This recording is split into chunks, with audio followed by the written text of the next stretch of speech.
Good afternoon, fellow Toastmasters. Good afternoon.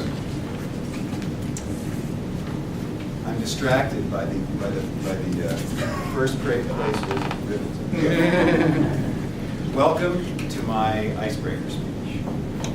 Actually, it's been 20 years in the coming. I've already shared with you that I attended a Toastmasters meeting 20 years ago, and I came away with the first place ribbon for table topics, and I thought, I got this. And I realized after coming here for several months that this is a work in progress. And I realized that based on how nervous I am right now, that I need a lot of practice. So, and I thought a lot about how I might introduce myself to you in the past month. And so what I'd like to do is tell you a few things about me that I think are important, and some of which are unique. So, let's start with this. Does anybody know what this is? Is this even a word? Can I buy a vowel? This is my middle name. Of Welsh origin, pronounced Glyndŵr. The Y and the W are the vowels. I was named after my father, who in turn was named after his father, who was born in Wales in 1895. My oldest son, Glyn, has part of this name. And all of us are named for this guy. Striking resemblance, I think. And this is Owen Glyndŵr, who was a Welsh king in the mid-1300s. He was actually the last native Welshman to hold the title Prince of Wales. And he led a long and unsuccessful battle against England for Welsh independence. So first thing to remember about me is I have a unique name.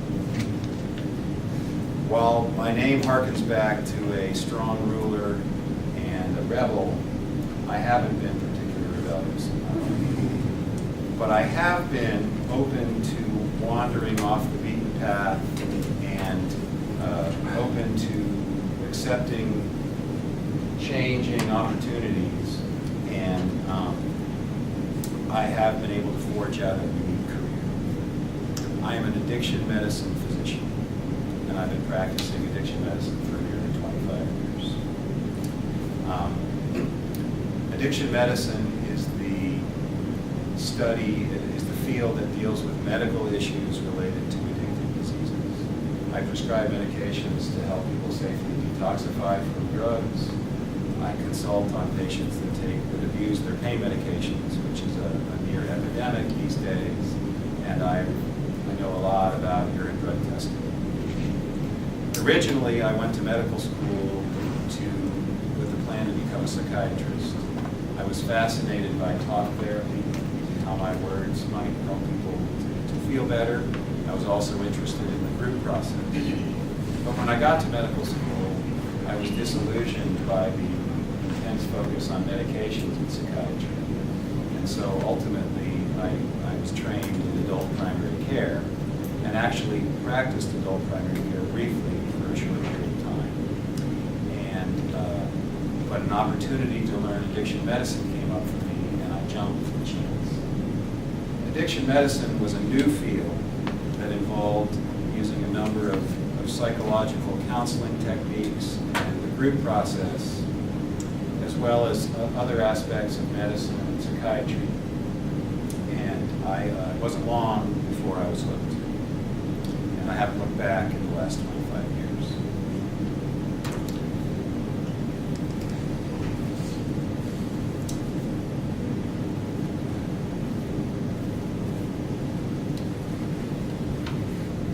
Ironically, I still manage patients on medications quite frequently.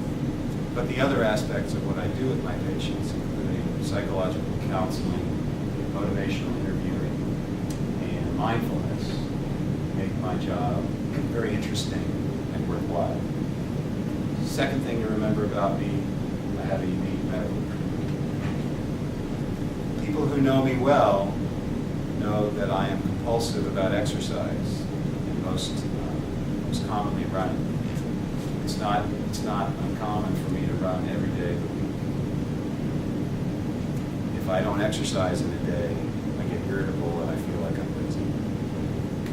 I've completed 6 marathons, and after every one, I've said, I'm never going to do this again. I think you can kind of tell by the look on my face that it's at the end, it's not necessarily the most pleasant experience. My wife gets tired of hearing me say this, but yet I still sign up for more races. Last week, my brother from the East Coast called me while I was in the middle of a run, and instead of stopping and focusing on my conversation with him, I continued to run with the phone in my ear for over 3 miles. It was a warm afternoon and people were out in the neighborhood. They must have thought I was nuts. Last weekend, my son had a hockey tournament in Oakland, and I ended up running about 20 miles through some pretty rough neighborhoods in order to get the miles in. Third thing to remember about me, compulsive about running. Finally, I am a happy husband and a proud family man.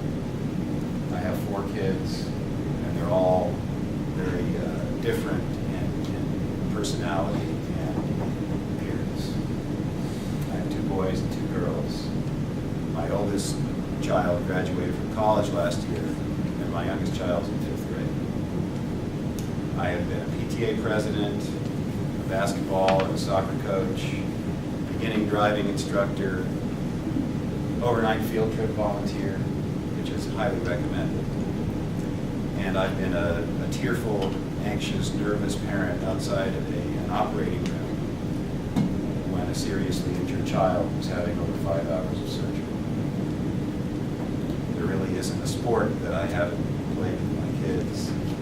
I regularly clean snake cages. I clean up dog poop in the backyard. It's hard for me not to see my children's problems as my own. And sometimes I have the problem of not letting them learn their own lessons. I think I've gotten better at that in the 23 years I've been doing it. And I've always taken parenting very seriously. So today, I've told you about 4 things that I think are important about me, including my unique name, my unique medical career, my passion that I have for one of my hobbies, and the importance of my family. Thank you for the opportunity of being able to share some of myself with you.